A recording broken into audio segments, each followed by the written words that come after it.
Salut à tous, bienvenue sur Sport Business Squad. Vous ne vous êtes sans doute pas trompé, vous n'avez pas confondu de télé, vous n'avez pas confondu de chaîne. Eh bien, vous êtes bien évidemment sur Sport Business Squad. Sauf qu'aujourd'hui, pour la toute première émission de l'année 2019, c'est avec beaucoup de plaisir qu'on vous retrouve. Eh bien, Raksha n'est pas là. Elle a dû s'absenter du pays et donc elle nous a lancé un petit défi, c'est-à-dire organiser et surtout présenter Sport Business Squad comme des grands, comme des champions. Et c'est ce qu'on va essayer de faire. J'espère que vous n'allez pas trop nous en tenir rigueur. On va essayer tant bien que mal à tenir la dragée bien haute. Et bien évidemment, comme je vous l'ai dit, entre consultants, on se connaît déjà. Et donc à ma gauche, on va commencer bien évidemment par ma gauche. J'ai celui qu'on ne présente plus. Il aime se faire appeler Pierre Toukoulou. Moi, j'aime l'appeler Tatou. Salut Tatou, et comment tu vas?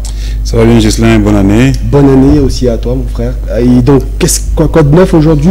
Et du moins, comment se porte l'agence Tattoo Vibes en ce début d'année 2019? Mais déjà, par ma voix, j'aimerais adresser mes vœux les meilleurs 2019 à tous les panélistes et à tout le monde qui regarde cette télé.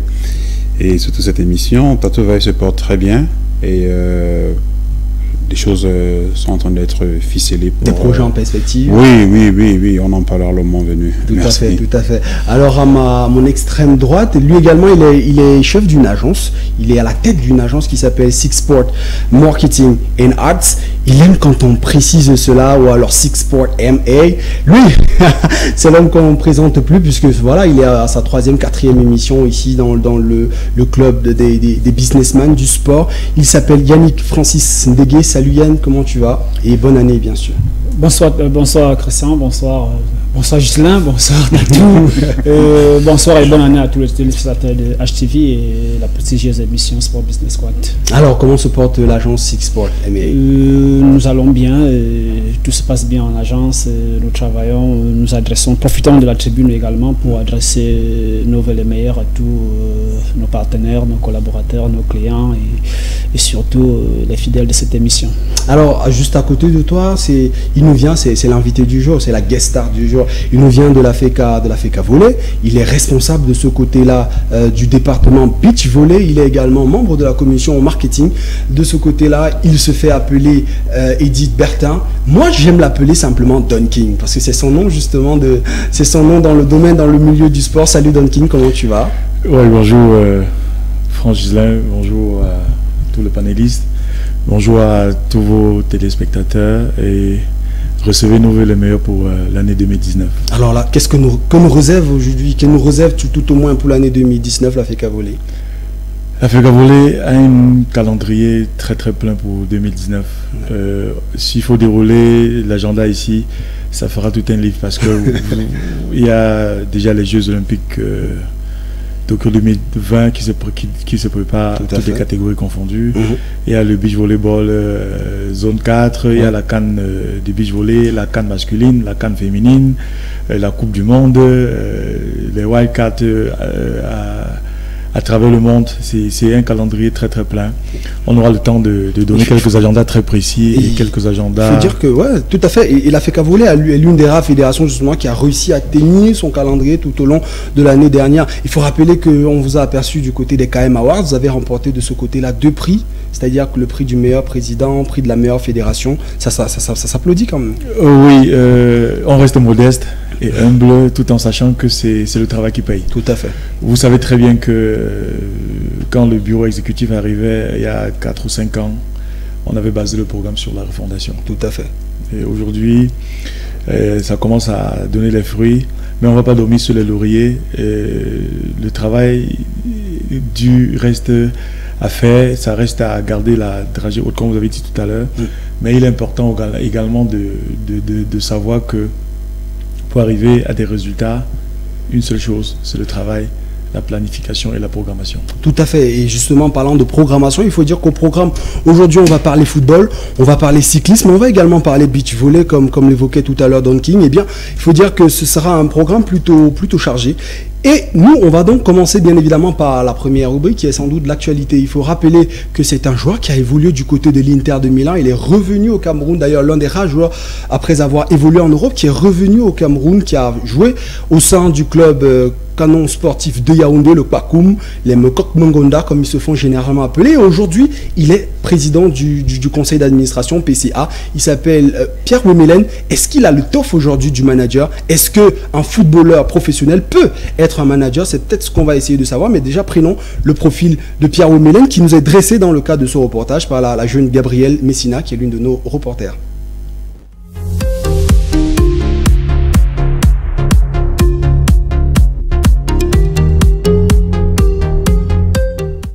Pierre Wemelen, nouveau président du conseil d'administration du canon sportif de Yaoundé. La nouvelle qui se murmurait depuis la saison dernière s'est transformée en réalité. Durant ce nouveau mandat de 2 ans, l'ancien Lion compte parler peu et agir plus, moins médiatiser le club pour plus se concentrer au football. Grâce à son expertise, Pierre Wemelen compte faire revenir ce club dans la cour des grands. Également, son séjour au sein du club Canon en tant que joueur lui permettra de déceler les réelles difficultés du club pour lui donner une nouvelle notoriété. Surtout que le Canon est revenu en première division de la compétition de football MTN Elite One le 15 octobre dernier. L'ancien joueur aura donc pour principal défi de redorer le blason du club à travers sa nouvelle tunique et pourra développer tout en coordonnant la vision de développement de l'équipe. Une mission que l'ancien défenseur du FC Cologne est condamné à réussir, auquel cas le navire Canon continuera sa chute. Aussi, il a été plusieurs fois leader de revendication des primes à Paris en 2002, ce qui lui aurait valu d'être écarté de la tanière des Lions pendant 3 ans. Depuis lors, l'étiquette de contestataire lui est collée à la peau, ce que plusieurs acteurs du football voient comme un point faible pour la gestion du canon sportif. Une chose est sûre, on jugera le maçon au pied du mur.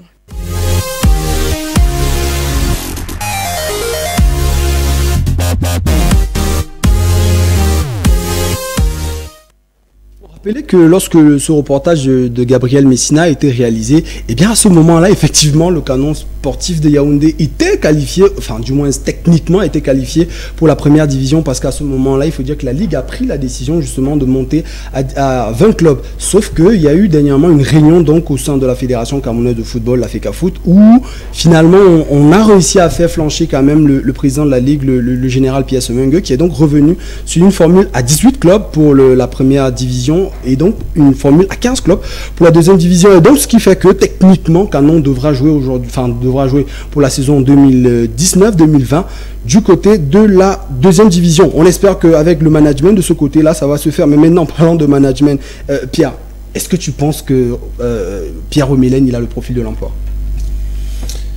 Déjà, il faut dire merci et encourager ce monsieur, parce que Pierre a pris celui de revenir au Cameroun après une carrière pleine de succès à l'étranger, en Europe. Pierre pouvait jouer en Asie ou même aux États-Unis, comme d'autres l'ont fait.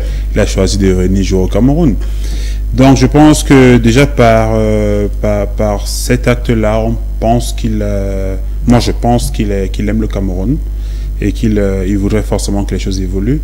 Bon, maintenant en termes de profil, bon, la carrière du joueur parle.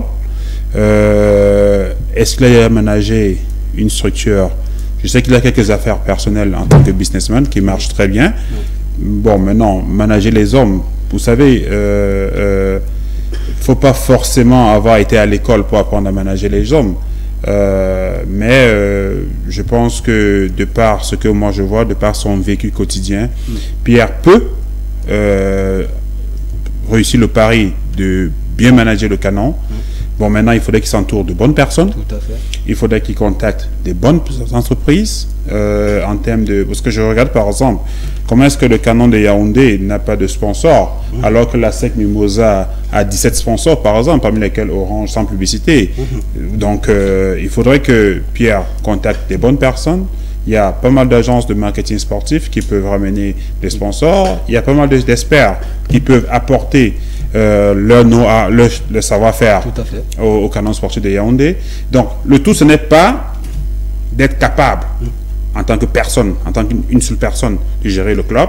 C'est de savoir s'entourer des bonnes personnes et ensemble, ils pourront ramener le canon au sommet du football camerounais. Alors, Yann, déjà même bien qu'il est, enfin, si jamais il a le profil de l'emploi, est-ce que tu penses qu'il aura les coups des franges? D'autant plus qu'aujourd'hui, on parle d'un fameux communauté des sages. Est-ce que tu penses vraiment qu'il pourra avoir les mains libres, ou du moins les coups des franges, pour pouvoir véritablement mener à bien sa mission?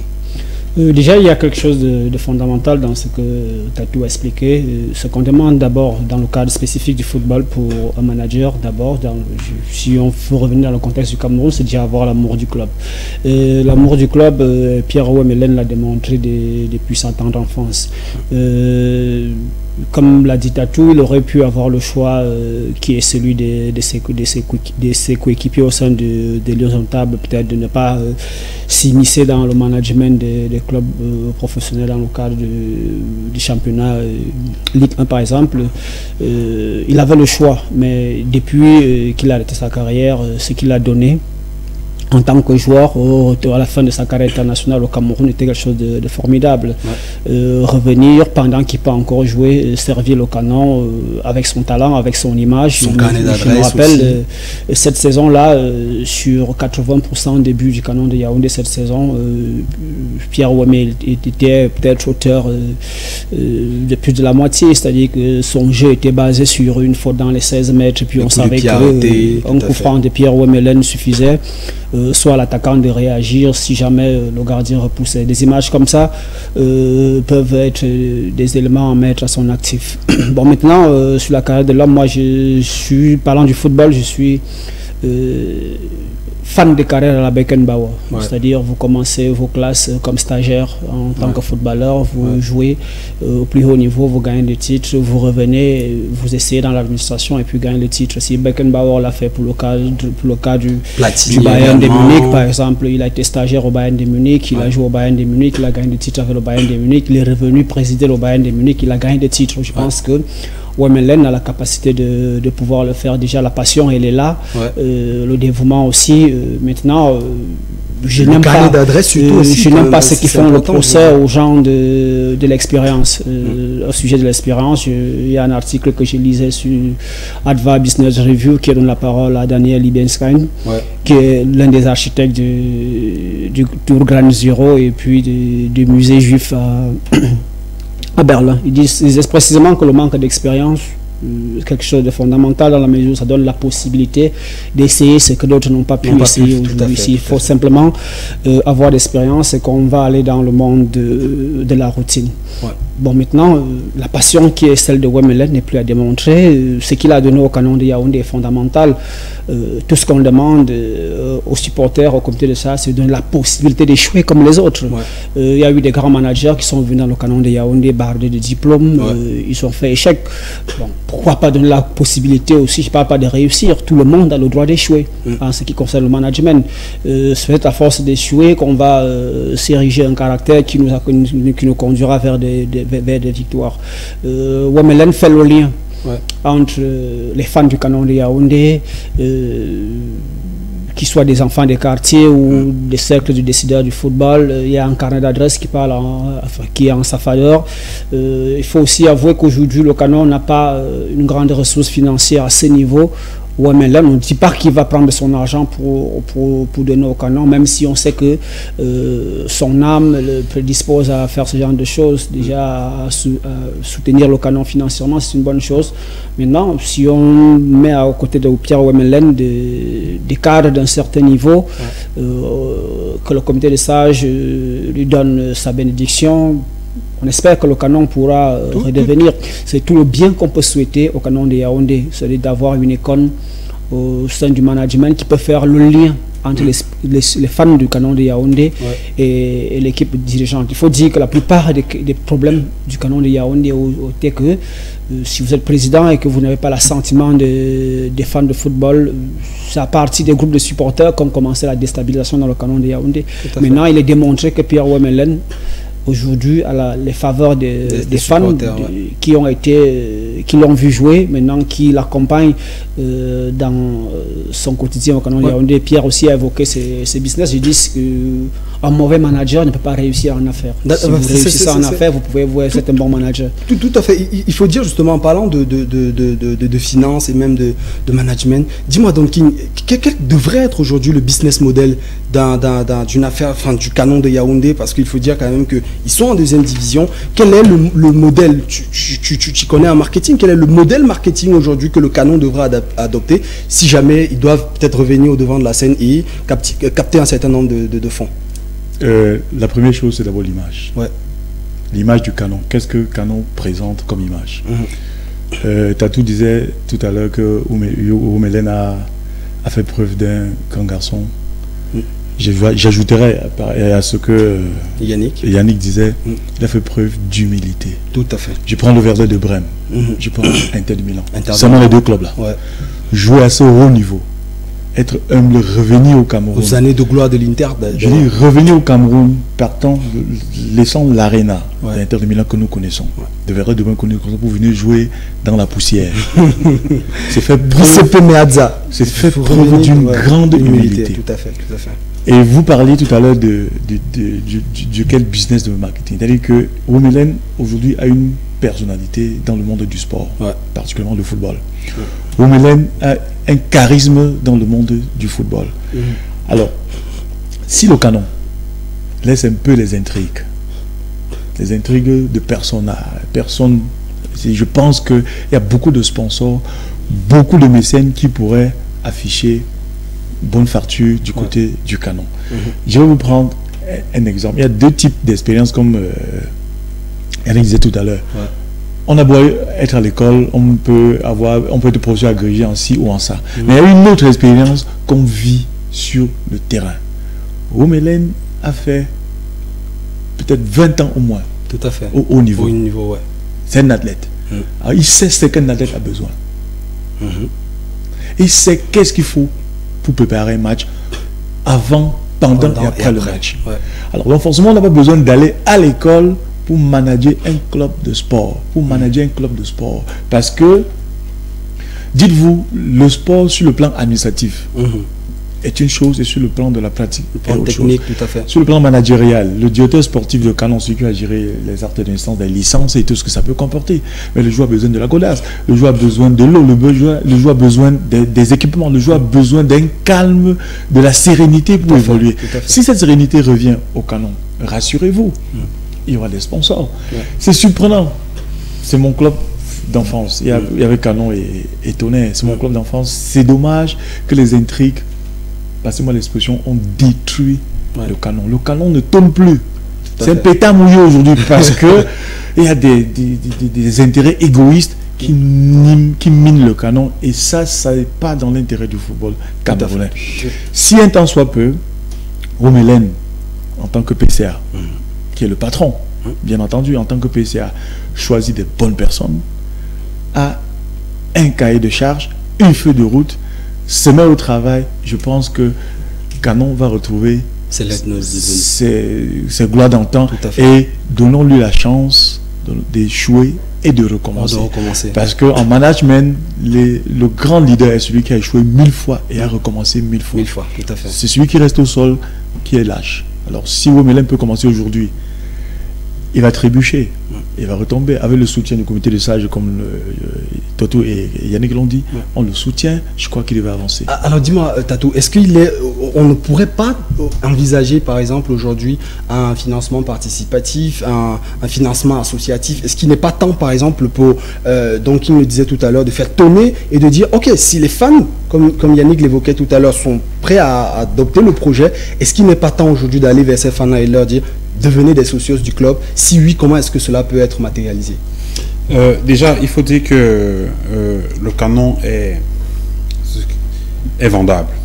Parce que très vendable. Le brand Canon est vendable. Très vendable. Le brand du président du Canon est vendable. Est vendable, tout à fait. Parce qu'aujourd'hui, vous savez qu'il y a des anciens footballeurs qui continuent à faire des contrats de publicité. Mais malheureusement, dans notre pays, c'est encore à la traîne. C'est pour ça qu'aujourd'hui, on encourage beaucoup des agences de marketing sportif, comme le Six Sport et autres. Il faudrait qu'on arrive à faire comprendre aux gens que quand une marque est vendable, une entreprise peut venir investir et tirer des bénéfices. Tout à fait. Et la marque aussi pourra générer de l'argent. Ouais. Ça veut dire quoi? Ça veut dire qu'au niveau du canon sportif de Yaoundé, vous parlez des sporteurs.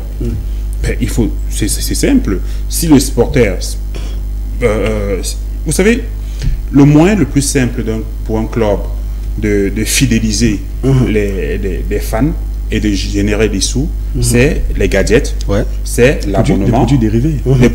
Comme on dit, des produits dérivés. Et l'abonnement. Ça veut dire que si on vend une carte d'abonnement à 10 000 francs au canon de Yaoundé et qu'on a 1 million de supporters, ça fait 1 milliard. Ouais, direct. Ça fait 1 milliard direct.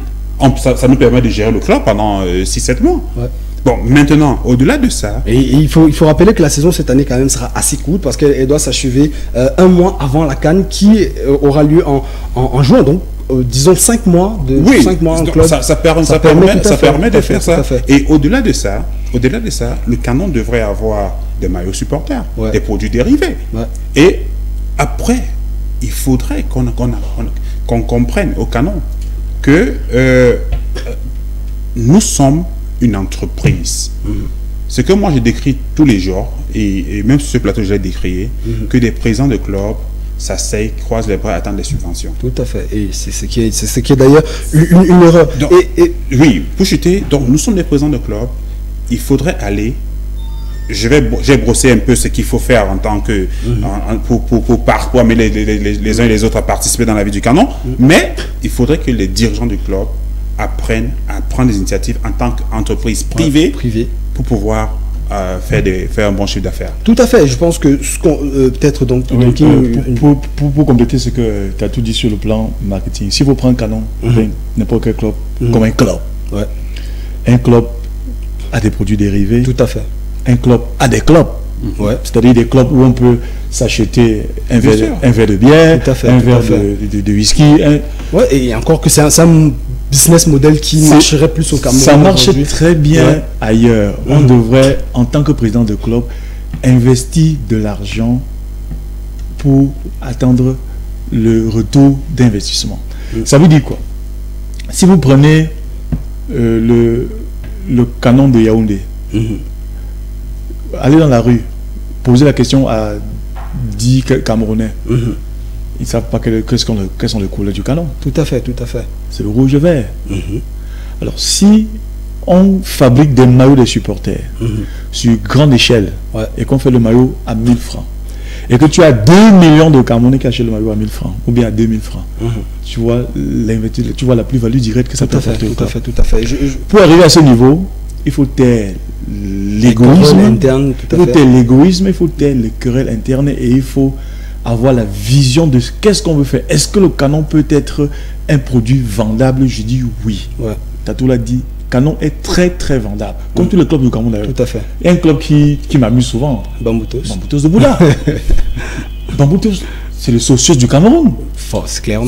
Il n'y a rien à dire là-dessus. Il y a une solidarité de ce côté de la contrée que les gens sont capables d'acheter le billet de 10 000, le billet d'Arceau Stade à 10 000 francs lors de la finale de la Coupe du Cameroun contre PGS de Fou, justement. Il y a une rumeur qui disait que le virage doit être à 10 000. Un seul supporter dit je prends 200 000 de 10 000 francs. Imaginez un peu ce que ça peut faire. Ça, c'est le virage. Tout à fait. Le club, à quel pourcentage, la municipalité, tout ce que ça peut comporter. Donc, franchement, il faudrait que Oumélène ait la bénédiction du comité du sage. Les supporters sont déjà avec lui. Les footballeurs sont déjà avec lui. Ceux qui veulent vivre le football, le beau football d'antan sont déjà avec lui. Tout à fait. La seule chose qu'il aura besoin, c'est la bénédiction du comité du sage. Je peux rajouter un truc rapidement. 2 secondes. Il faut dire que au-delà de tout ce que Donkian et moi avons cité, il y a le fait que depuis la saison dernière, la Ligue professionnelle de football, le club qui reçoit garde une grosse partie, si ce n'est la totalité des recettes générées à part les 30% qui doivent partir, dans les 70% des recettes générées par le match. Alors, si au niveau du canon de Yaoundé, on arrive à organiser les sporteurs. Il faut dire que le canon est le stade, le club qui a produit le plus en termes d'affluence, en termes de mobilisation l'année dernière, justement, lors des 2 fameux classicos Tonnerre Canon. Voilà, donc si on arrive à mobiliser les sporteurs du canon de Yaoundé et qu'on arrive à jouer à Yaoundé, parce que je vais vous dire une vérité, peut-être certains ne vont pas croire à la maison, mais le canon peut remplir Fandena. Tout à fait, on a pu le voir, on a pu le voir. Et je me dis, justement, on aura l'occasion de suivre cette actualité de très près, parce qu'il faut dire que les résolutions qui ont donc été prises lors de la réunion avec la fédération faisaient état du fait que d'ici quand même la fin du mois de janvier, on devrait lancer le championnat. Je n'ai pas les dates exactes. Le 26 janvier, voilà. Donc on aura lancé le championnat. Et le 30, et pour la Ligue 2, on va suivre ça de très près. Mais on va parler également, on a parlé foot, et un peu de parler de la petite reine, donc le cyclisme, parce que lorsqu'un exemple est à copier, peut-être il faut essayer de jeter un petit coup d'œil. Eh bien, l'exemple qu'il faut peut-être copier aujourd'hui en termes de management d'un Tour cycliste, c'est sans doute le Tour cycliste de l'Espoir qui annonce donc justement les couleurs de sa deuxième édition, qui aura donc lieu bien évidemment le 4 février prochain. Eh bien, il faut dire que le Tour cycliste est aujourd'hui la référence au Cameroun en matière d'organisation, en matière de Tour cycliste. C'est un événement qui est organisé par Vivendi Sport, qui est donc une agence de sport comme Tattoo Vibes ou comme Six Sport. Eh bien, on va déjà essayer de voir ce qui s'est passé l'année dernière et puis avoir une idée peut-être pendant 3-4 minutes pour essayer de voir quel est le secret de la réussite justement de la première édition de ce Tour cycliste de l'Espoir, et puis on revient derrière juste pour commenter. C'est donc au micro justement de nos confrères de Canal+.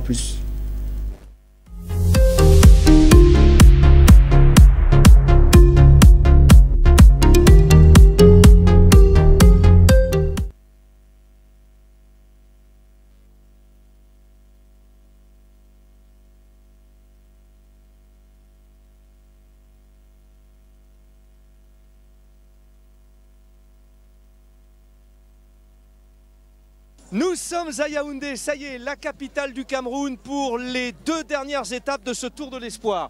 Tous les coureurs sont en train d'entrer à l'abri de la chaleur dans le canal Olympia, parce qu'une nouvelle fois, et David Camerounais d'ailleurs, il a rarement fait aussi chaud à cette période de l'année.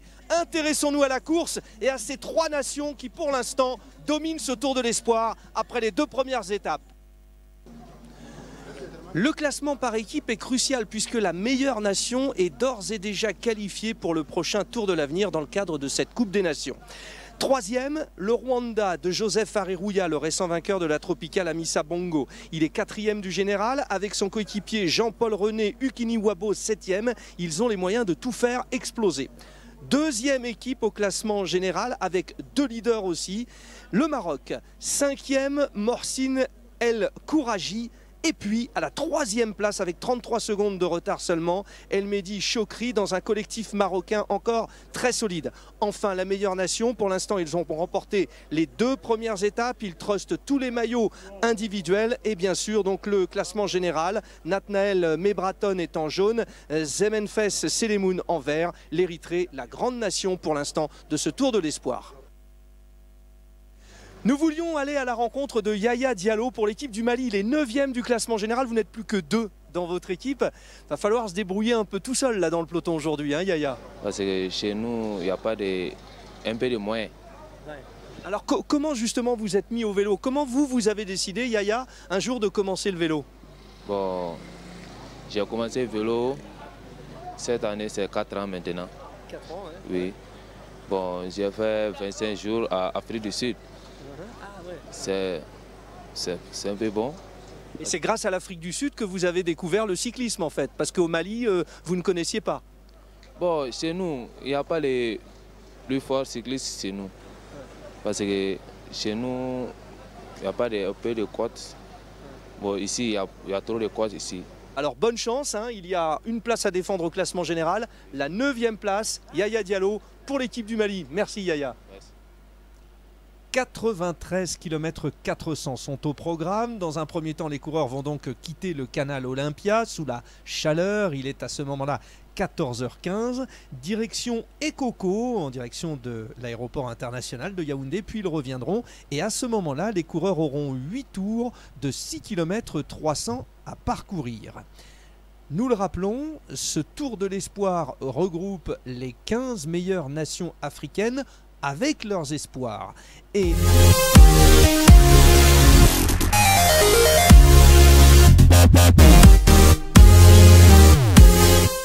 Vous avez donc pu le voir, bien évidemment, un aperçu justement de ce tour cycliste de l'espoir. Il faut rappeler que, puisque ce n'est pas appelé espoir par hasard, parce qu'il faut dire que les coureurs justement qui sont retenus dans cette compétition-là sont âgés de moins de 23 ans, donc ils représentent justement l'espoir du cyclisme africain d'abord dans un premier temps. Et puis il faut dire que pour la prochaine édition, on aura des cyclistes qui viendront d'autres pays, notamment on évoque déjà l'Équateur, on évoque l'Argentine, la France bien évidemment.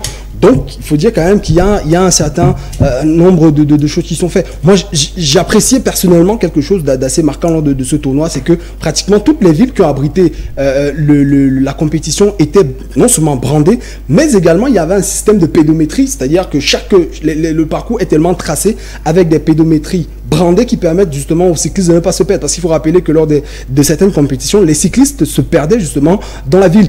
Et il y a une certaine belle organisation. Et moi, justement, la question que j'ai envie de vous poser, les gars, qu'est-ce qui justifie justement ce succès-là au niveau des timings, au niveau de l'organisation, au niveau du respect justement, au niveau du management et bien évidemment du business model? Qu'est-ce qui explique justement ce succès-là, en fait, Yannick?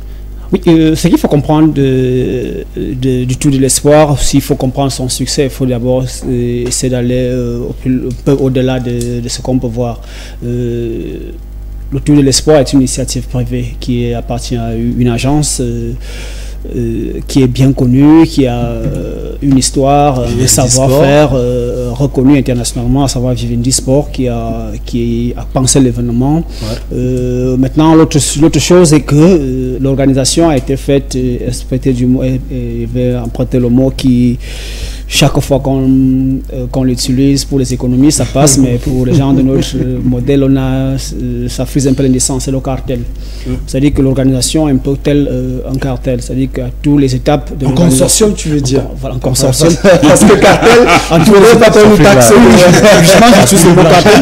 J'utilise le mot cartel, c'est le mot approprié, justement. Vous avez une chaîne verticale qui intervient à toutes les étapes du processus soit de décision, soit d'exécution. C'est-à-dire que vous avez un projet qui est celui d'un grand groupe reconnu, à savoir Bolloré, comme maître d'œuvre, c'est l'agence Vivendi Sport qui organise, le diffuseur et Canal+. On connaît sa force médiatique, on connaît son nombre d'abonnés, on connaît sa capacité à activer un événement, d'où son adhésion populaire. Parce qu'il y a aussi une chose qui manque à nos événements ici, c'est l'activation média. Tout à fait. Si vous n'avez pas un budget média assez conséquent, votre événement va souffrir. Ça a communiqué pratiquement partout. Un tout petit peu maintenant. La chance que le Tour de l'Espoir est, c'est qu'il y a l'organisateur qui est dans la même maison mère, le diffuseur qui est Canal+, qui est dans la même maison. Du coup, des mois en avance, on peut annoncer l'événement auprès du public et susciter l'adhésion. L'autre chose est que les étapes qui ont ponctué l'expérience qu'on va offrir aux fans de cyclisme est aussi gérée par le même groupe. Ça veut dire qu'à chaque étape, vous avez une animation, un artiste qui presse. L'artiste, pour le cas spécifique du Tour de l'Espoir, était ténor, qui est... On peut voir les images que nous envoie le doux du côté de la technique. Vous avez un ténor qui est géré par Universal. Vous avez une marque qui accompagne l'événement, qui aussi, il faut le dire, en termes dans les valeurs et en adéquation avec le sport qui sponsorise, à savoir Malta. Quand on parle de Malta, on voit la tonicité, on voit l'explosivité. Tout à fait. D'où l'artiste qui a fait le buzz, qui a fait ténor, le jeu qui est signé chez Universal. Oui, le lien est tout trouvé. Et qui est ambassadeur de la marque. Le lien est tout trouvé entre la marque et l'événementiel sportif et le sport. C'est ce qu'on demande généralement aux fédérations. Moi, la grande leçon qu'on a à tirer, c'est qu'il faut confier la chose aux professionnels. À défaut d'avoir une organisation en cartel, comme celle qui est du groupe Bolloré, il faut que quand on est une fédération, je le dis encore, j'en profite parce qu'il y a mon voisin qui est... Donc, la commission marketing de la Par nature, la fédération n'a pas capacité d'organiser un événement. L'événement est organisé par des professionnels, par des agences qui peuvent faire le lien entre l'expérience à offrir aux fans, les valeurs qu'on peut transmettre au-delà de l'événement, la connexion avec les marques qui peuvent sponsoriser. Tout ça, l'agence connaît exactement ce qu'il en est maintenant. Moi, je me dis que c'est cet ensemble de professionnalisme qui a permis au Tour de l'Espoir d'avoir le succès pour seulement sa première édition. Et justement, il faut rappeler, Yannick, que pour la première édition, le tournoi est entré dans le calendrier UCI, et ce qui permet justement pour la deuxième édition qui aura lieu donc du 4 au 9 février prochain, d'avoir des pays qui viennent de partout dans le monde. Comment est-ce qu'on explique ça? Il faut rappeler que déjà, il faut dire quand même que l'UCI était un très bon ami du Cameroun, parce que au classement UCI, le Cameroun occupe un ranking 2.2, et le Cameroun a 10 jours, voire près de 14 jours avec le Tour de l'Espoir. On sera à pratiquement une vingtaine de jours dans le calendrier UCI. Et qu'est-ce qui explique justement cette aura du Cameroun auprès justement des instances internationales, auprès même de certaines fédérations internationales, à l'instar de l'Argentine et de l'Équateur, qui ont déjà donné leur confirmation, peut-être 5 mois même avant la compétition? Moi, je dirais, Franck, je crois que Yannick a tout dit. Ouais. Parce que le fait que Vivendi Sport organise le Tour de l'Espoir, ça Vivendi Sport a un bon carnet d'adresse.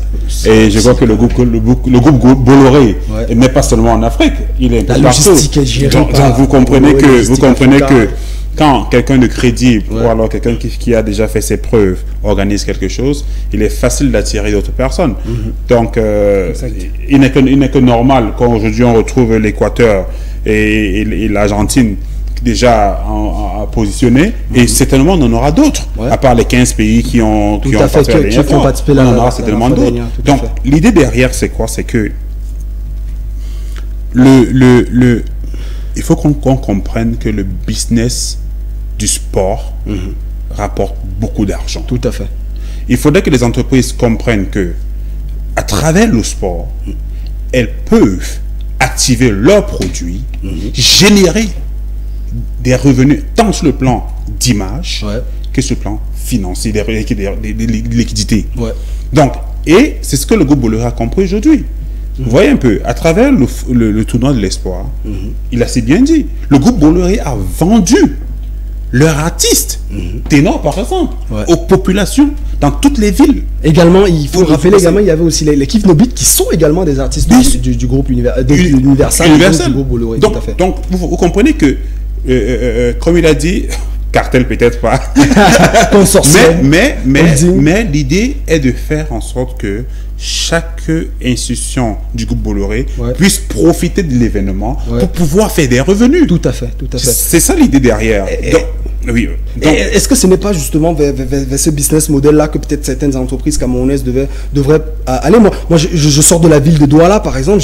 J'ai vu un spot publicitaire qui montrait les entreprises du groupe Kadji. Moi, j'étais très surpris de voir qu'une entreprise camerounaise peut avoir dans son groupe une bonne vingtaine, une bonne quinzaine d'entreprises. Est-ce que ce ne serait peut-être pas là aujourd'hui vers quoi on sait que PK Focam, les confrères de Vox Africa, il y a Vox Africa, Africa First Bank, ça rassure. Est-ce que ce n'est pas vers ça que les hommes d'affaires camerounais ou africains de manière générale devraient pouvoir aller pour justement faire face à ce genre de challenge comme ceux du Tour cycliste de l'Espoir? Ça peut être ça, mais il faut signaler que nous n'avons pas, entre guillemets, le mot cartel. Le cartel est quand même. Il faut analyser notre environnement. Tout à fait.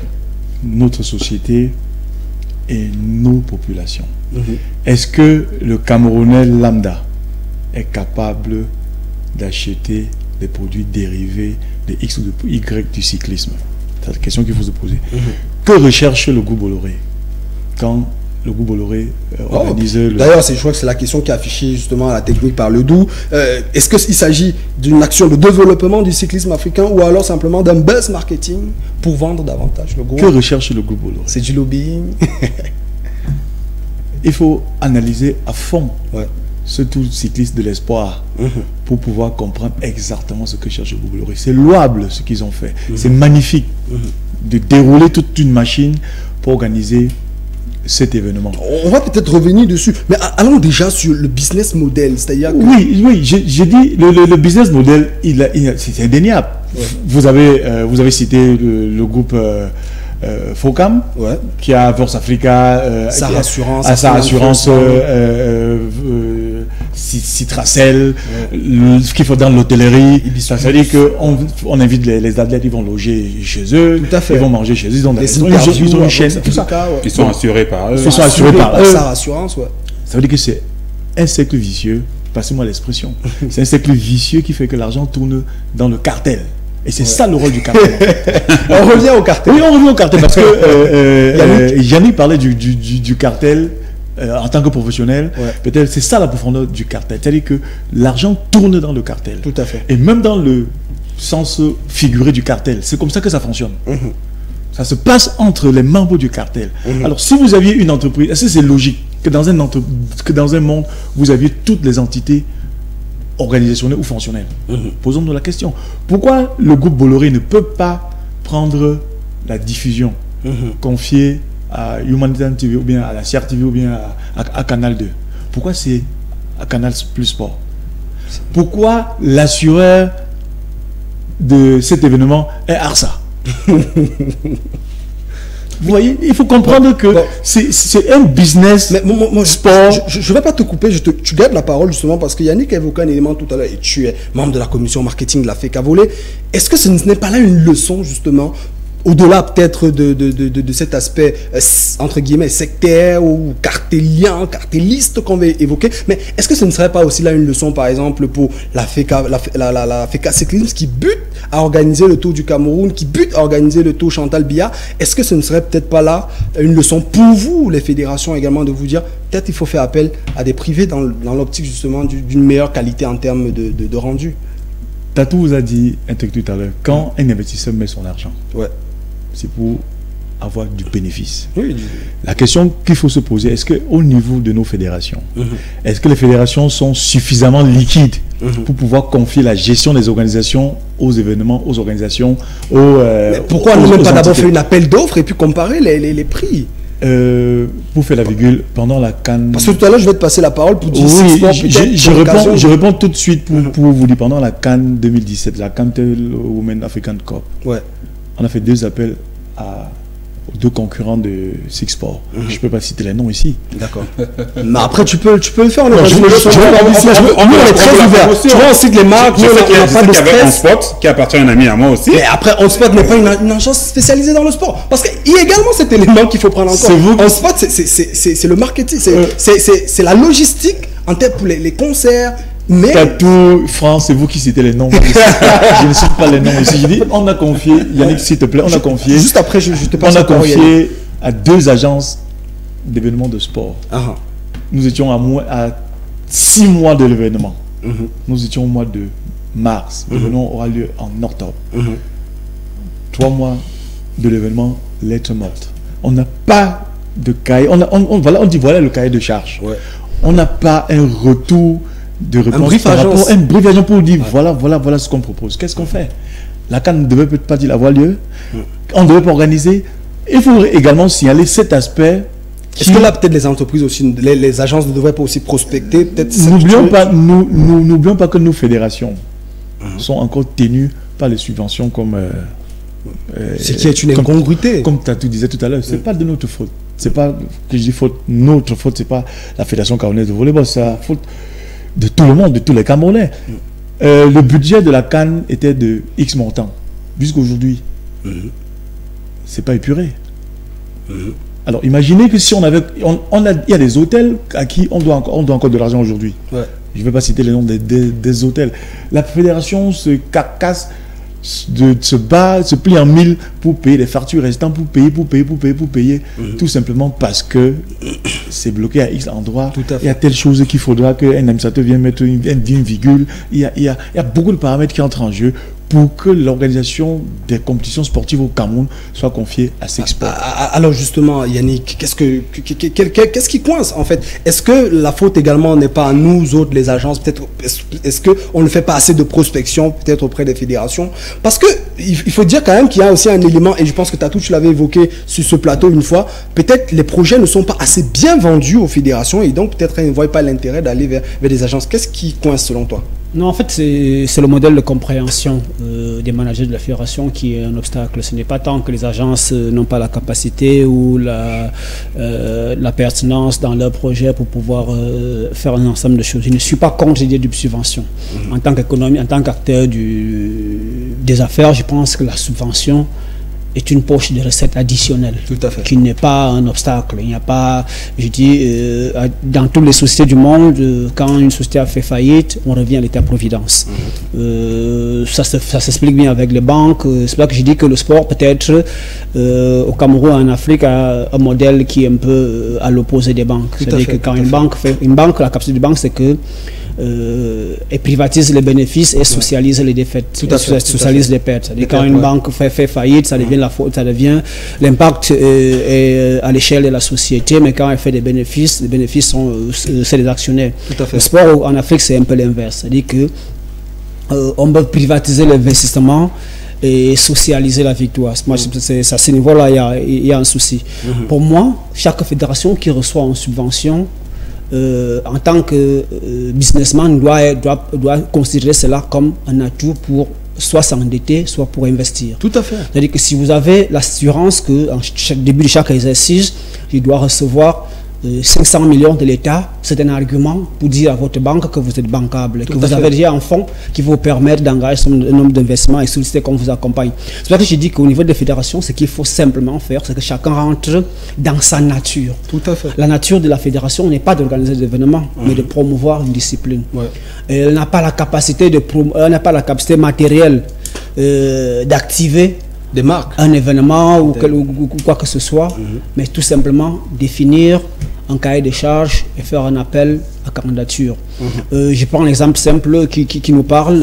Il y a des problèmes d'organisation de la CAN en Afrique. La CAF sait que c'est pas dans sa nature d'auditer la capacité des États à accueillir un événement. On prend un cabinet à qui on donne mandat d'auditer. Tout à fait.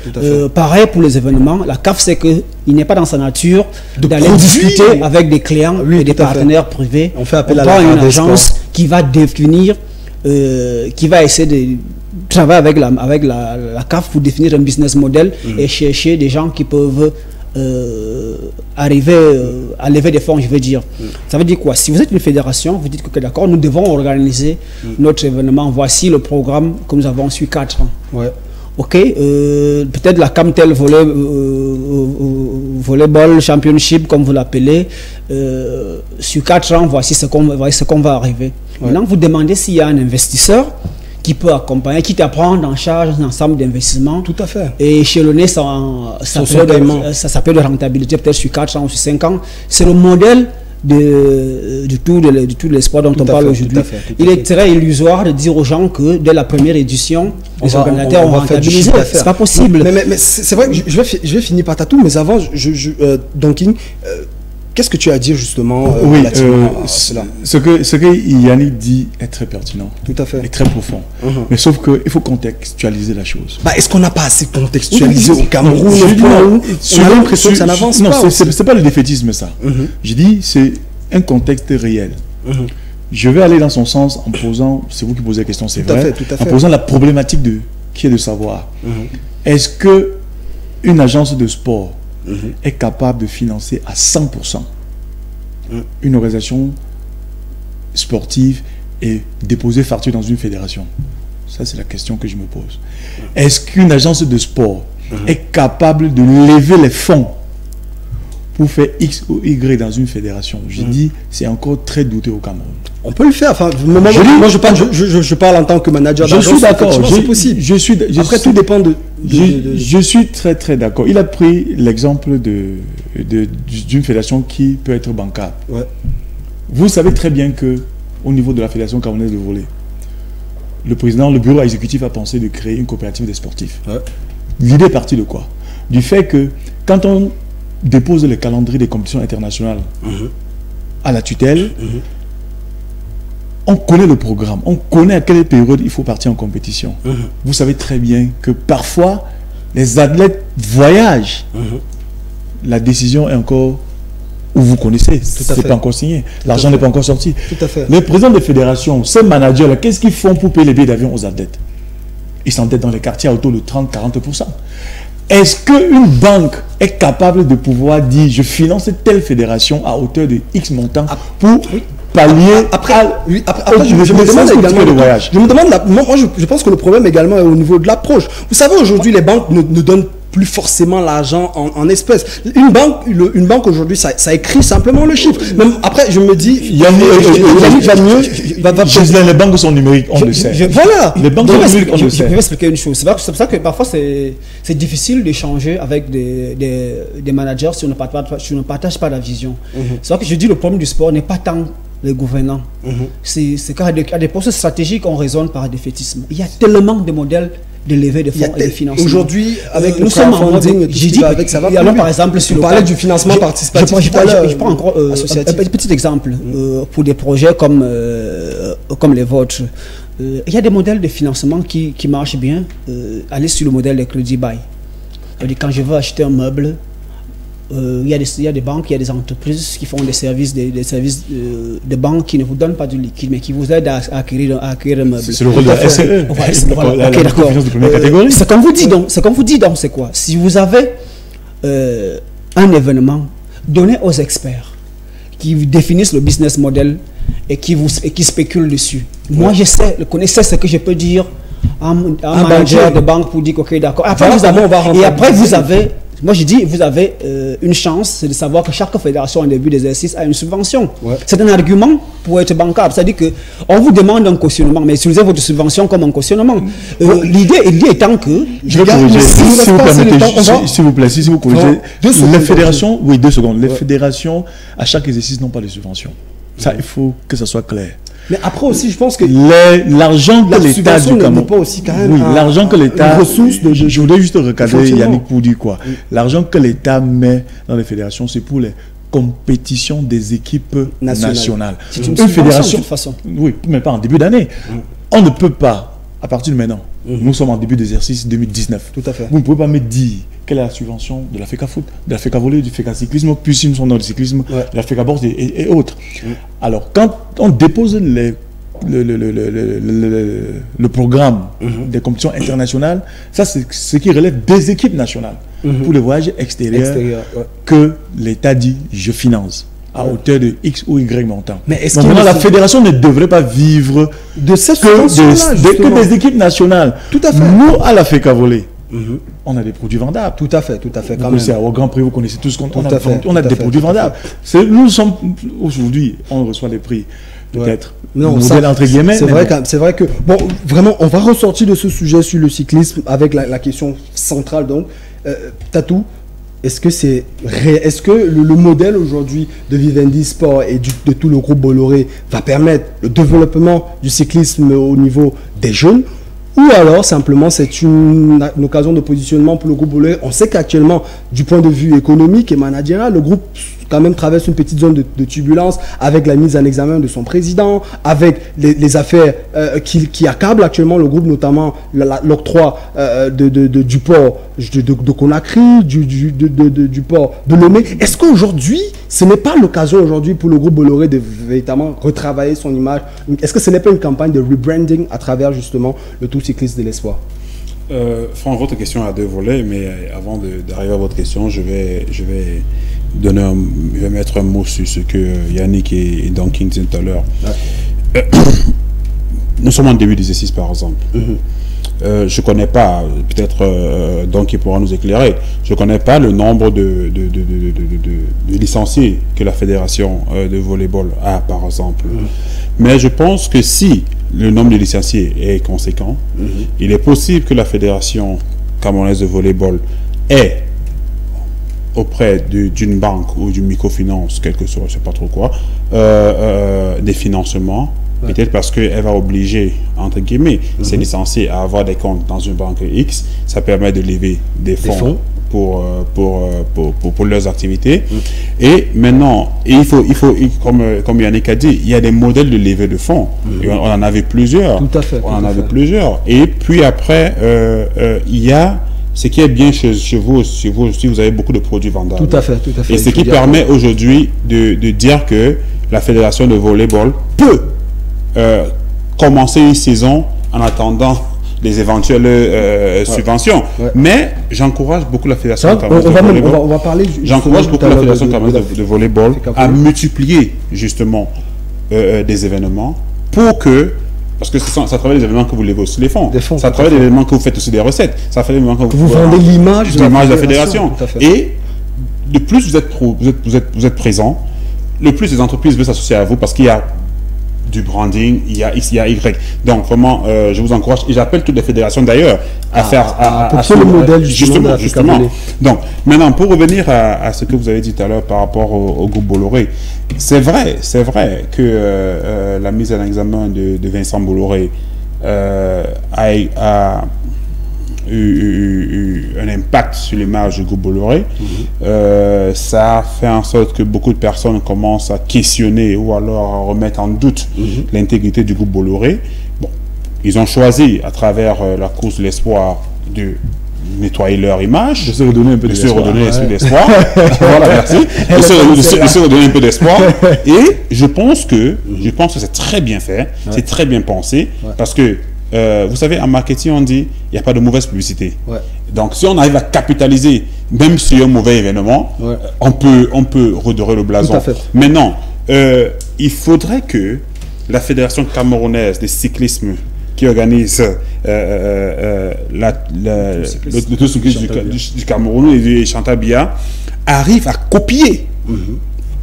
Peut-être pas l'intégralité, parce que comme on a dit tout à l'heure, c'était un cartel, mais arrive à copier ce que les autres font. Ça veut dire quoi? Il faudrait que la fédération, Yannick l'a dit, une fédération est celle qui fait la est productrice d'un événement. Mais pas réalisatrice. Pas réalisatrice d'un événement. Tout à fait. Donc il faudrait qu'on arrive à confier aux agences spécialisées l'organisation, parce que j'insiste sur spécialisé parce que on spot par exemple dans le cas de la FECA Volée n'est pas une agence spécialisée. C'est important. FECA Volée n'a jamais confié l'organisation d'un événement en sport. C'est important de rappeler quand même quand on parle des agences spécialisées, c'est de dire quand même que on a vu un événement qui a floppé dernièrement, un concert qui a floppé dernièrement au Cameroun, qui était dans le concert de l'artiste Niska, parce que justement ça a été organisé par une entreprise, une agence qui est dans la logistique événementielle, ce qui n'a rien à voir avec la stratégie événementielle. Et c'est bien souvent de pouvoir le signaler. Je ne vais pas te couper, peut-être tu vas terminer ton propos avant qu'on puisse enchaîner. En fait, je ne veux pas qu'on fasse au procès de sport ou bien de notre entreprise, mais il faudrait que les fédérations arrivent à confier aux agences spécialisées l'organisation des compétitions ou des événements. Et je pense qu'à ce moment-là, et je prends par exemple l'exemple qu'il a pris tout à l'heure, où il a dit la fédération avait signé je sais pas, mandat ou un partenaire avec 2 entreprises de marketing, mais 6 mois de l'événement, à 3 mois de l'événement, il n'y a pas eu de retour, il y a eu mais il faudrait que parce qu'il y a ce qu'on appelle un protocole de suivi. Tout à fait, suivi évaluation. Voilà, quand un partenariat est signé. Et je pense qu'il y a un calendrier quand un partenariat est signé. C'est pas à moins de 3 mois qu'on va commencer à venir remettre en question. Si au bout d'1 mois, 2 mois, on voit qu'il y a problème, on essaye de voir si ensemble on peut mutualiser les efforts, parce qu'on a aussi un autre problème. Quand vous confiez l'organisation d'un événement à une entreprise, ça ne veut pas dire que vous allez rester croiser les bras. Parce que vous pouvez avoir, vous avez des obligations aussi. En termes de producteur, en termes de production. Voilà. Donc, ce que nous on dit ici aujourd'hui, et je pense qu'on est tous d'accord sur le plateau, il faudrait faire confiance aux entreprises spécialisées en matière d'organisation d'événements, en matière de marketing sportif pour les événements sportifs. Et les accompagner aussi, parce que je ne peux pas être président de la fédération, j'ai des entrées X, Y, Z, et je confie l'organisation de mon événement à une entreprise X, et puis je commence les bras, alors que par un coup de fil, je peux appuyer le dossier que l'agence a posé. Donc il faudrait que de mutualiser les efforts. Et même également en partenariat public-privé. Et je vais chuter en disant, Yannick et toi, vous savez bien que j'appelle tout le monde souvent. Tout récemment aussi, j'appelle encore les agences, les promoteurs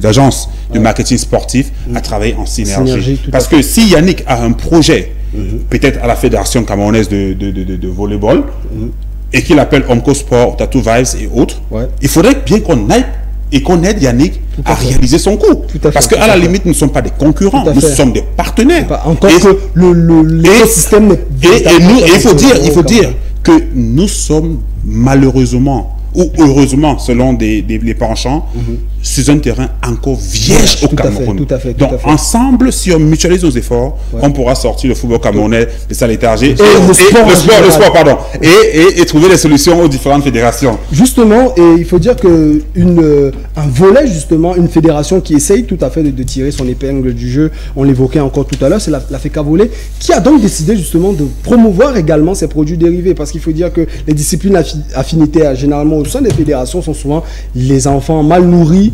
Et aujourd'hui, quand même, on voit que, à contrario, par exemple, du beach soccer, qui a du mal à décoller du côté de la FECA Foot, il y a quand même la FECA Volley qui essaye de donner de l'allant au beach volley, donc les sports de plage. Quel est aujourd'hui le bon modèle pour les sports de plage? Pourquoi est-ce que les sports de plage aujourd'hui devraient être l'exemple à copier justement dans des zones tropicales comme les nôtres? On voit déjà, c'est peut-être l'idée, enfin c'est peut-être la raison pour laquelle la FECA Volley a décidé de lancer le concept Hawaii Beach Clash 2018. Nous, ce qu'on va faire, c'est qu'on va d'abord prendre un aperçu justement de ce qu'est ce tournoi-là, le Hawaii Beach Clash 2018. Et on va revenir pour échanger un peu et essayer de discuter un peu sur les questions de beach volley. Il faut rappeler que si la magie de la technologie nous permet, on ira en France, du côté de Lyon, pour prendre bien évidemment en direct la réaction de l'ami Alex Gibaudot, qui est donc l'un des préparateurs physiques de la FECA Volley et également le maire adjoint de la ville de Lyon. Mais avant, on prend donc ce reportage de Marina Ngogvina qui nous parle donc de la deuxième édition de la Hawaii Beach Clash 2018.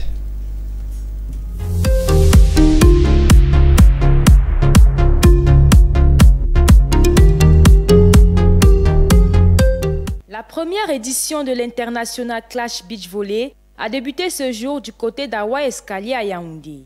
Ce grand rendez-vous se déroule du 28 au 30 décembre 2018, mettant aux prises 13 paires à monsieur et 10 en dames.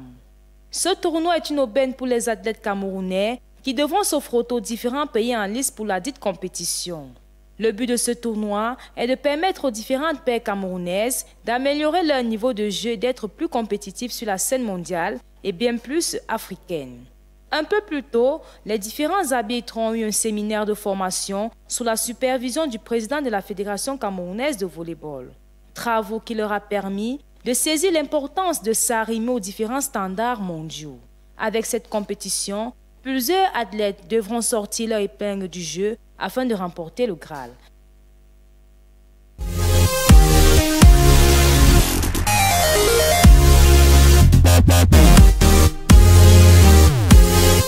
Alors, on le disait tout à l'heure, la Hawaii Beach Clash 2018, qui est donc une compétition organisée par la FECA Volley à travers justement sa discipline de beach volley. Alors moi, la question que je veux me poser, donc King, c'est pourquoi la ville d'Hawaï, le Cameroun compte quand même pas mal de villes, pourquoi la ville d'Hawaï, qui n'est, il faut le rappeler, qui n'est pas une ville balnéaire? Oui, Hawaï est situé dans l'arrondissement de Yaoundé 4. Au lieu de déjà. Hawaï Escalier. Ah, c'est Hawaï Escalier. Ah ouais, d'accord. C'est à côté. C'est pas la Hawaï sur la route d'Akonolenga. Ok, ce n'est pas Hawaï dans la Moufou Famba. On va arriver là-bas parce que nous avons une stratégie d'amener le produit vers le consommateur. Permettez, avant d'aborder la Kanté Beach Hawaii Clash, de faire une virgule sur ce que tu as dit tout à l'heure. Au niveau de la Fédération camerounaise de volleyball, je disais, on a créé une coopérative, la coopérative des sportifs, qui concerne tous les sportifs, toutes les disciplines confondues. On est aujourd'hui pratiquement à 300 actionnaires. Une action, c'est 10 000 francs et fonds de solidarité, 4 000 francs. Donc avec 14 000 francs, vous êtes actionnaire à la COP Sport. Wow. Le dossier aux finances, ça suit énormément son cours, c'est beaucoup avancé, ce qui fait que d'un moment à l'autre, vous allez entendre, parce que c'était pour parler justement à ce genre de financement. On entend que l'équipe nationale est bloquée à l'aéroport parce qu'il n'y a pas les billets d'avion. Et qui peut prendre justement par cette coopérative? Ils vont prendre à la coopérative, ils financent et puis à un taux... Je veux dire, qui peut être membre de la coopérative? Tout Camerounais, sans distinction de sexe, de religion, ni de tribu, c'est ouvert à tout le monde. C'est une coopérative laïque. Vous pouvez être actionnaire. Je vous ai dit, une action, c'est 10 000 francs. Et le fonds de solidarité, c'est 4 000 francs. C'est-à-dire qu'avec 14 000 francs, vous êtes actionnaire à cette coopérative. Donc maintenant, pour être membre du conseil d'administration, il y a des nombres de parts qu'il faut, selon la loi OADA, tout ce que ça comporte. Tout à fait. Par ailleurs, vous savez très bien que M. Abouem, qui est le président de la Fédération camerounaise de volleyball, il est inspecteur du Trésor. Du côté du ministère des Finances. Aujourd'hui, il est CT2. Il était directeur de la comptabilité publique. Et c'est ce que c'est que le financement du sport. Tout à fait. On a eu tellement de difficultés qu'on était obligé de réfléchir pour pallier à ce genre de situation. Donc, le panel, Yannick, tu peux... Et c'est dans le cadre de la COP Sport, justement, que Six Sport peut prendre les actions là-bas. Tatou peut prendre les actions là-bas parce que pour organiser un événement, vous ne pouvez pas être capable de vous autofinancer. Alors, vous avez besoin du crédit, comme on dit tout à l'heure. Bon, revenons maintenant sur la Cantel Beach Hawaii. C'est un événement qui a accueilli, qui était sur 3 jours. 28, 29, 30 décembre dernier. C'était un Open international qui a accueilli la République centrafricaine, le Nigeria et le Cameroun. Nous avions 24 paires au total, parce qu'au beach volley on parle de paires. Contrairement au volleyball assise, on parle des clubs, ou bien des équipes. Nous avions un géant de l'Afrique de l'Ouest qui était là, le Nigeria, je l'ai dit tantôt. Et le match s'est terminé avec la victoire de la commission s'est terminée avec la victoire de la République centrafricaine en masculin et le Nigeria en féminin. Bon, le Cameroun a occupé la 3e place chez les filles et chez les garçons aussi. Bon, pour faire le bilan, nous sommes satisfaits de ce tournoi parce que le beach volleyball, c'est un produit dérivé du volleyball et bientôt on va également mettre le tennis volleyball qui est toujours également un produit dérivé du volleyball. Donc on a une planification, on a un programme de travail dans ce sens-là pour pouvoir rentabiliser au minimum les recettes. Mais l'objectif pour nous, c'est de pouvoir épanouir la jeunesse, c'est de pouvoir épanouir ceux qui sont amoureux du beach volley, ceux qui sont amoureux de la discipline. D'accord. Avant de prendre Yannick tout à l'heure, on va d'abord essayer de voir si on peut aller du côté de Lyon. Pour prendre la réaction justement d'Alex Gibaudot, je le rappelais, qui est donc le préparateur physique de la FECA Volley. Il travaille également avec pas mal de fédérations qui justement veut bien faire le stage du côté de la France, et il est maire adjoint de la ville de Lyon. Et donc moi ce que je veux savoir, Alexandre Gibaudot, si tu es connecté, ce serait de savoir quel est aujourd'hui l'impact économique et quel peut être le véritable business model des sports de plage pour justement les pays en Afrique subsaharienne. Bonjour à toute l'équipe de The Business Squad, ravi d'être avec vous aujourd'hui. Merci pour votre invitation. Laissez-moi tout d'abord vous présenter mes meilleurs vœux pour cette nouvelle année 2019 et beaucoup de réussite à votre émission.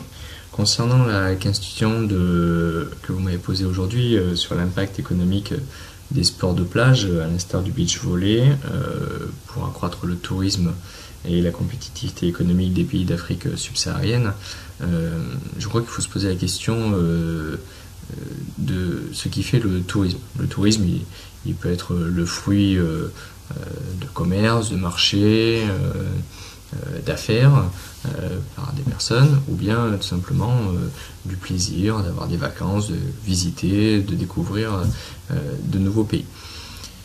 Le continent africain n'est pas la première destination touristique dans le monde, et les seuls pays qui tirent leur épingle du jeu sur le continent africain sont les pays d'Afrique du Nord, du Maghreb notamment. Aujourd'hui, je crois toutefois que les pays d'Afrique subsaharienne bénéficient de conditions à la fois climatiques et de conditions naturelles sur leurs littoraux qui permettraient l'organisation d'événements qui pourraient inciter les populations à se déplacer dans leur pays. Je veux prendre pour exemple l'organisation à Yaoundé au Cameroun en 2017 d'une étape du World Grand Prix de volleyball féminin, où la Fédération camerounaise de volleyball a pris l'initiative d'organiser cette étape, et dans la poule se trouvait l'équipe de France notamment. Donc les Françaises, les joueuses françaises et le staff français sont venus à Yaoundé, ont participé à cet événement-là et ont profité évidemment de ce déplacement lointain pour visiter une partie de Yaoundé et mieux connaître ce pays, ses us et ses coutumes. Et je crois que ça a été une vraie réussite, un vrai enchantement pour les Français de découvrir le Cameroun. Et je crois que ce bouche à oreille là, quand les Français vont retourner chez eux et vont parler de leur découverte du Cameroun, je crois que c'est ce qui va faire en sorte que les gens vont être incités à venir découvrir le Cameroun. Le sport peut être véritablement la porte d'entrée à un futur flux de personnes qui viendraient faire du tourisme. On l'a encore vu avec la Coupe du Monde de football il y a peu en Russie, où finalement la vraie réussite de cet événement sportif-là a permis de faire découvrir une nouvelle facette de la Russie, sur laquelle on pouvait avoir des interrogations, des fois des préjugés notamment. Et la réussite de cet événement-là a finalement répondu de la plus belle des manières à ces préjugés-là. Et aujourd'hui, je crois que le tourisme en Russie repart de plus belle. Donc je crois qu'il faut s'appuyer sur ces réussites-là pour permettre aux pays d'Afrique subsaharienne de se positionner véritablement sur le tourisme mondial et faire profiter les populations qui le souhaiteraient de ces richesses naturelles qui sont vraiment exceptionnelles dans les pays tels que le Cameroun. Voilà, j'espère avoir apporté un petit éclairage sur votre question et je vous souhaite un bon débat. À bientôt. D'accord, merci également à toi Alexandre Gibaudot. On le rappelle, tu es donc préparateur physique justement à la FECA Volley et également avec pas mal de fédérations, tu es maire adjoint de la ville de Lyon en charge justement des questions de sport. Justement, tu as eu l'occasion de travailler pendant pas mal de temps avec Alexandre Gibaudot. On a pu justement bénéficier de cette expertise-là. Pourquoi faire appel justement à des préparateurs physiques d'autres pays, par exemple, dans le cadre est-ce que cela va justement de l'ambition d'internationalisation du projet de la FECA Volley? Oui, vous savez, on a souvent du mal à répondre à cette question de pouvoir. Pourquoi toujours les expatriés? Pourquoi? Non, enfin, c'est pas un débat oui, mais je veux dire, pourquoi Alexandre spécifiquement? Nos frères camerounais sont hyper compétents, ils sont très forts et ils sont qualifiés. Tout à fait, tout à fait. Bon, maintenant, le fait que Alexandre Gibaudot propose ses services au niveau de la FECA Volley a été tout simplement parce que son programme était plus porteur. Tout à fait, tout à fait. Sur les objectifs. On le voit d'ailleurs, tout à fait, c'est vrai. Je vous rassure que c'est un monsieur qui est hyper exigeant, envers lui-même d'abord et envers les filles. C'est le préparateur physique de l'équipe nationale féminine. Il faut préciser parce que les garçons ont le préparateur physique. Ça, c'est pour lui. Quand on convoque le stage, les filles disent oh, le tortionnaire est encore arrivé. Parce qu'elles savent que. Vous avez vu Adiana, l'attaquante de Nyon Ekele. De Nyon Ekele, tout à fait. Vous avez vu quelle masse corporelle elle a perdu. Tout à fait. C'est à cause du travail. Parce que Gibaudot a un cahier de charge, il a des objectifs à atteindre. Vous savez, le sport aussi, le volleyball passion, c'est un sport de performance. C'est un sport de détente, c'est un sport alors il faudra vraiment quelqu'un qui s'y connaît pour pouvoir faire la chose. Il faut rappeler qu'Alexandre Gibaudot est également professeur de management du côté de l'Université de Lyon. Alors moi, la question que je voulais te poser à toi Yannick, c'est alors aujourd'hui quand on voit la démarche dans laquelle la FECA Volley est, c'est-à-dire d'éclater vraiment les disciplines affinitaires, de permettre justement à ces disciplines-là de générer du revenu, quelle est aujourd'hui, quelles peuvent être les perspectives économiques justement d'un tournoi comme la Hawaii Beach Challenge? Que peut-on justement espérer de ce modèle-là en fait? Oui, déjà avant de répondre à votre question, ce qui est intéressant pour comprendre avec le volley et ces disciplines dérivées, c'est l'effet qu'on peut faire du indoor et du outdoor. Tout à fait. Donc, en fonction des disciplines, il sera peut-être moins évident de pratiquer du volley tel que tout le monde le connaît dans des conditions outdoor, peut-être avec le vent et tout le reste. L'ambiance en fonction des objectifs peut aussi être un élément qui peut aller dans le sens de soit dénaturer le contenu de l'événement ou encore des ambitions, c'est-à-dire ce qu'on veut proposer aux fans en tant que spectacle. Dans ce sens, il serait beaucoup plus intéressant d'organiser dans des conditions indoor une compétition de volley tel qu'on le connaît de façon classique. Maintenant, avec les sports dérivés, notamment le beach volley ou bien encore le mix avec le tennis et le volley tel qu'on le fait, c'est que c'est des sports de plage. C'est-à-dire que c'est des sports qu'on peut faire dans des conditions outdoor. C'est adapté à cela. Bon, maintenant, l'autre avantage avec les concepts de plage, c'est qu'on peut les décontextualiser. C'est-à-dire qu'il ne faut pas qu'il y ait l'eau, qu'il y ait la mer pour organiser un tournoi de beach soccer. C'est-à-dire qu'on peut offrir des expériences des ambiances, des ambiances, comme on dit, du modèle street art, c'est-à-dire qu'on peut venir en plein centre-ville de Yaoundé, en plein poste central, on dit d'accord, ok, on crée des conditions de plage. Là, je dis qu'une plage artificielle, c'est vrai que ça demande un peu de logistique. Ça, c'est si on veut offrir l'expérience de plage à un public entièrement urbain, c'est-à-dire qui ne peut pas être dans une zone bannière. Il y a quand même une dimension. Technicien, et peut-être je vais revenir à la question sur Donkey, mais je vais te laisser. Est-ce que justement le fait de n'avoir pas le vent, par exemple, parce que vous savez que le vent qui souffle à Hawaï n'est pas le même vent qui souffle, par exemple, à la plage. Est-ce que ces détails-là aussi ne dénaturent pas la qualité du sport? Il y a ces détails maintenant, tout dépend de ce qu'on veut vendre au public et à quel public on veut le vendre. C'est-à-dire qu'il sera moins évident de déporter les gens de Yaoundé pour les amener à Kribi, par exemple, pour avoir les conditions de la plage. Si le besoin est de vivre l'explosivité des athlètes, peut-être autre chose, un spectacle débridé en pleine zone urbaine, ça encore c'est un argument de vente. Maintenant l'autre fait qui rejoint qui doit laisser des modèles économiques liés au tourisme, c'est la dimension écotourisme. C'est-à-dire que c'est à ce niveau-là que le concept Hawaii Beach Soccer prend son sens, et tel qu'on l'a suivi dans l'élément de beach volley challenge même d'ailleurs. Tel qu'on l'a suivi dans l'élément tout à l'heure, c'est qu'on peut aller à Kribi avec l'optique de vendre la destination Kribi et les belles plages, démontrer que Kribi, il y a de belles plages, il y a du sable. Maintenant, le beach volley peut servir de driver pour ce type de projet. Dans ce sens, moi j'appelle naturellement des fédérations à travailler dans un modèle qui, pour rejoindre au problème des financements dont on parlait, il y a un financement qui est un peu négligé, c'est celui des collectivités territoriales. On parlait aujourd'hui, on parlait tout à l'heure précédemment du cyclisme.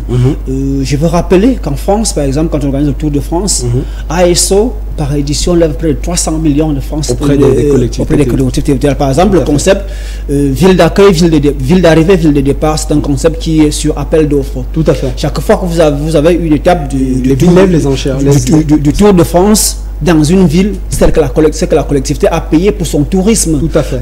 Pour sa communication internationale, étant entendu que le cyclisme, le Tour de France, est un élément à fort médiatisation, d'où après, il faudrait aussi que la ville ait quelque chose à vendre, parce que au du Cameroun, par exemple, on a souvent un tout Tonga, Banganté, Tonga. Nous sommes pas seulement d'accord, c'est à ce niveau-là que j'ai dit que l'élément de l'expert tout à l'heure avait un sens dans la mesure en Afrique subsaharienne, on veut vendre une destination. Ça rappelle un peu, j'aime aller dire chaque fois qu'on veut lever les fonds, il faut utiliser le mot vendre. Vous vendez quoi à qui? À quel public? Vous vendez un événement, vous vendez une expérience. Dans ce sens, tout événement est vendable. Il faut simplement définir le public et dire au public qu'est-ce qu'on lui vend. Moi, si je suis à la FECA Volley, par exemple, que je veux développer le sport de plage, je ne réfléchis pas deux fois. Tout à fait. Je vends à Kribi un concept. C'est eux qui veulent que les gens aillent à Kribi. C'est le cas du Cameroun qui a besoin, le ministère du Tourisme qui a besoin d'attirer des capitaux et des personnes. C'est que bon, maintenant, il faut qu'on utilise le sport comme vecteur. D'où le concept Hawaii Beach Soccer, pour moi, ont une dimension écotourisme. C'est-à-dire que je peux aller en plein village d'Angoulemacan, dire au maire, ok d'accord, vous voulez investir peut-être dans la forêt, dans les machins, vous avez des forêts à vendre, vous voulez que des gens qui font dans le bois par exemple viennent investir chez vous puisque vous en avez. Maintenant il faut le drive.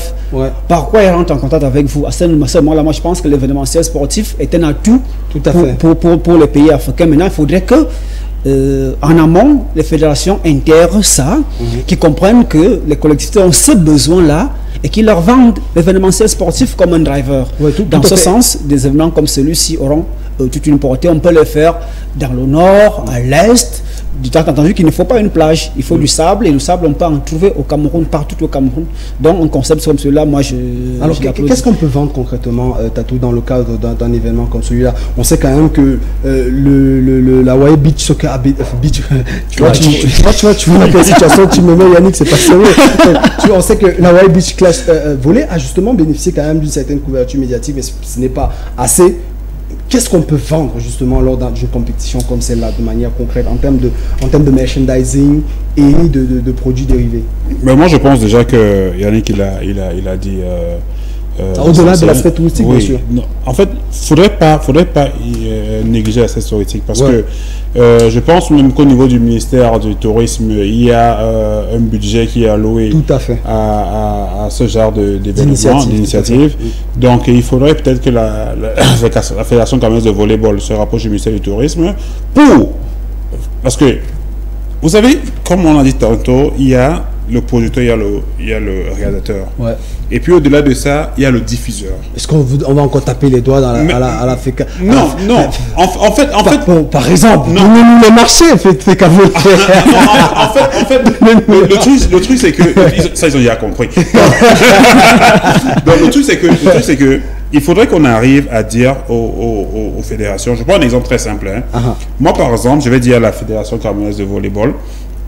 Écoutez, la destination Tchang est vendable. Ouais, c'est une ville universitaire. Voilà, est vendable. Ouais. En termes de climat, en termes de population, il y a du bon ciblage. Ouais. Et il faut rappeler que l'université Tchang a toujours le meilleur fan club, c'est-à-dire que la mobilisation là-bas est vraiment énorme. Donc, allons vendre le projet volleyball à la ville de Tchang. On arrive, on voit les autorités de la municipalité de Tchang, on voit les autorités sur place, on voit les opérateurs économiques. Tout à fait. On dit voilà, nous on veut venir organiser notre événement. Mais qu'est-ce que vous pouvez nous apporter? Nous on vient vendre notre événement, vous vendez votre ville, vous tapez sur notre clientèle, les fans qui vont venir et autres et tout. On a, je sais pas, 500 000 personnes qui vont se pointer pour l'événement, vous pouvez en tirer profit.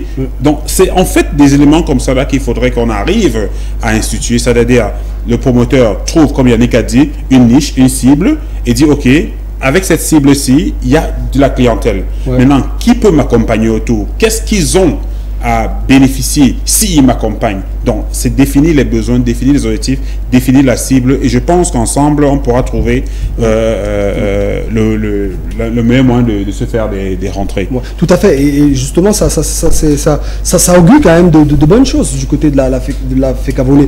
OK, on a organisé la WAI. Et nous sommes disposés à vous accompagner. Vous avez Six Sports, vous avez Tattoo Vibes, vous avez Homeco. Il va avoir l'impression qu'on l'a amené dans un traquenard. Donc, je pense que la précise comme ce que tout à fait. Il faut rappeler que justement, j'ai donné une conférence du côté de l'ESTIC avec le président de la commission justement marketing, et donc il justement était présent lors de c'est comme ça qu'on s'est connus. L'anecdote de cette conférence de l'ESTIC, c'est que quand on voit la Camtel Women Championship, je reçois un coup de fil. Je ne connais pas qui m'appelle. Un étudiant se présente, je suis tel. Comment vous avez fait pour réussir l'événement? Moi, je suis au marketing, je ne suis pas à la communication. J'ai dit que je vous donne le contact du responsable de la communication. C'est comme ça que Ghislain était panéliste. Et puis, ça s'est très bien passé. Bon, pour revenir sur le beach volley, il y a le développement et la vulgarisation. Tout à fait. Et qui parle des infrastructures. Il n'y a pas qu'Hawaï qui a le site, qui a le terrain de beach volleyball. Il faut signaler ici que le terrain d'Hawaï est un terrain homologué FIVB. Waouh! Ça a accueilli la République démocratique du Congo en stage bloqué pour la préparation des Jeux, le championnat du monde de Nanjing en Chine 2017. À Douala, elle a une sponsor majeur, Camtel, qui nous a donné gracieusement. Moi, la question que je voulais vous poser, puisqu'on est dans le business, est-ce que vous n'êtes pas Camtel dépendant? Est-ce que la FECA à un moment, parce qu'on sait quand même qu'il y a des changements du côté de Camtel, on a changé le PCA, on a changé la directrice générale. Est-ce que la FECA Volley ne serait pas un peu Camtel dépendant? Nous sommes l'une des choses les plus respectées et respectables à la FECA Volley, c'est le respect des contrats. Nous travaillons avec l'institut, pas avec les personnes. Tout à fait. Il faut que ça soit clair. À Douala, je disais, au club Camtel à Bepanda, il y a également 2 terrains de beach volley. Monsieur Zete Emmanuel, qui est le délégué du gouvernement auprès de la communauté urbaine de Bafoussam, a donné son accord. Le beach volleyball sera vendu à Bafoussam. On a le document, il a signé, nous lui disons merci et nous lui adressons nouvelles et meilleures pour l'année 2019.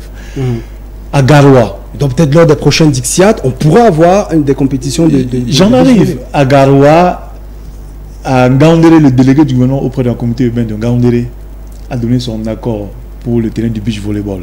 Vous savez très bien que la fédération pour le volleyball à 6 a fini la fondation du côté de Ngaoundéré. Pour un gymnase. Tout à fait. Ça, vous le savez. Oui, ça, je le sais. À Maroua, on a bien l'accord. Également, j'ai vu également un terrain que vous avez, qui a été fait du côté de Salah. À Salah, justement. Ouais.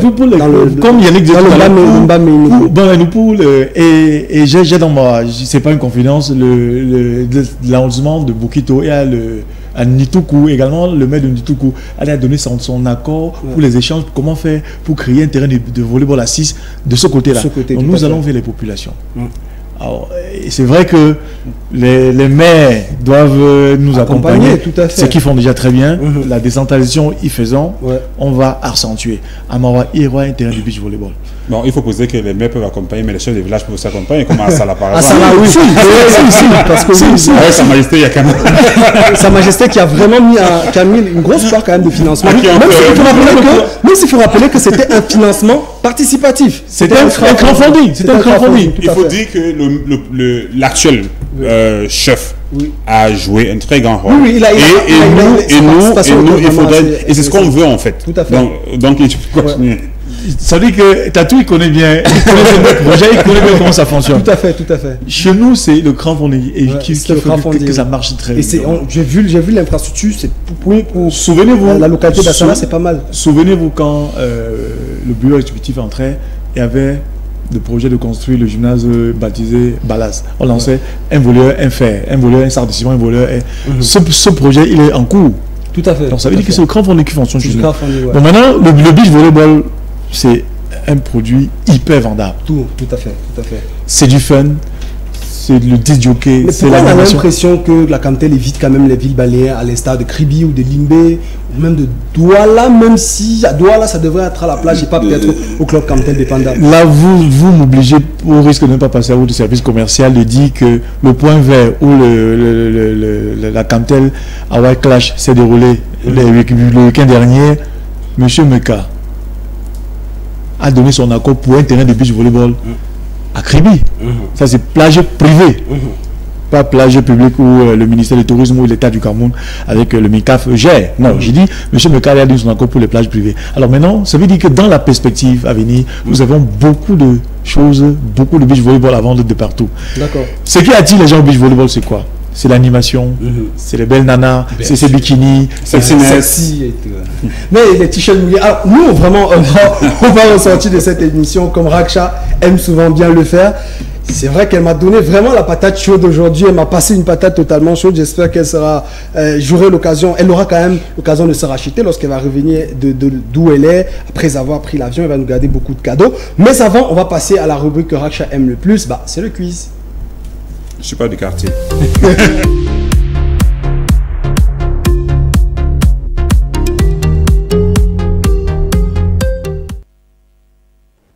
Alors, la patate chaude de Raksha aujourd'hui, on va parler des règles de jeu du beach volley. Ça va aller vraiment très vite. Alors, moi, enfin, bien évidemment, tu sais que tu peux pas participer parce que sinon, tu vas terrasser tout le monde. Mais bon, chaque fois qu'ils vont rater, tu vas donner la bonne réponse. Il faut bien que... Voilà, alors la première question qu'il faut se poser, c'est combien de sets compte un match de beach volley?